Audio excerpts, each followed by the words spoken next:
Have you ever wondered why some people keep winning the Toastmasters speech contest? That's because they know the rules of the game very well. Now, it doesn't matter whether it's the international speech contest, evaluation contest, table topic contest, or even the humorous speech contest. Knowing the fundamentals or the rules of the game will definitely give you an edge in the Toastmasters speech contest. So, what are the fundamental rules in a speech contest? Number one is your purpose. So what does purpose here mean is that what is the real reason you're competing in the first place? Are you competing because you were forced to compete? Because let's be honest, sometimes it's very funny, right? You are a Toastmasters member and then they do not have enough members to compete. So they said, why don't you go and compete? Just fill in the numbers. And then, before you know it, you are already competing in a speech contest that you don't even have the right purpose to join a speech contest. So if this is you, comment down below. Are you competing because you just want to win a speech contest? Or you're looking for the trophy and you really want that trophy so badly? Were you forced to join a speech contest? So if you want to win or at least have a better shot at going higher in the speech contest arena, I think one of the simplest things you need to do is to have the purpose of growing. Of course, winning still should be part of your purpose, but don't make that the priority. The priority should be how much can you improve in this? Because joining a speech contest, you will see an exponential growth in yourself. So aim to grow, aim to do better than you once did in the last year or the year before that. Number two, prepare early.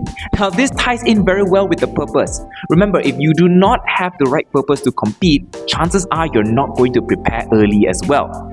So how do you prepare early? Your speech, whether it's an international speech contest or the humorous speech contest, should have at least been prepared a month before the contest. Not 1 week, not 1 day, not 1 hour. So when you prepare early, you actually give time for yourself to internalize the content.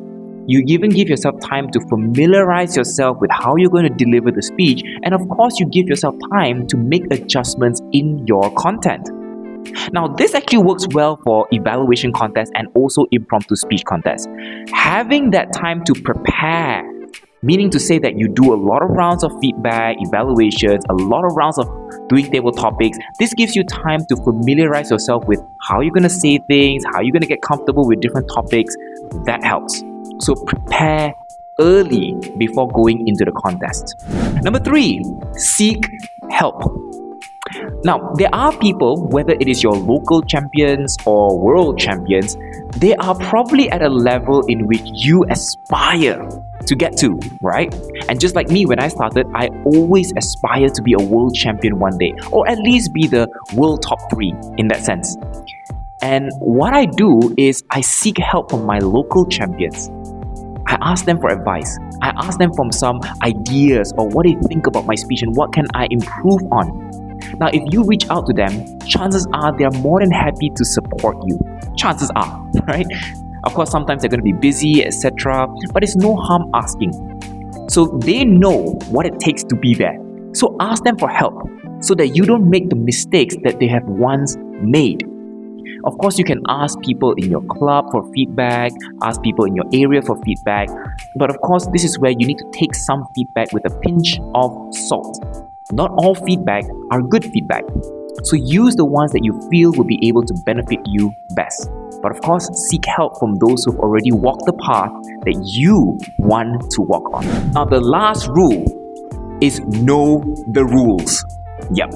In a Toastmasters speech contest, there are 2 types of rules: spoken rules, unspoken rules.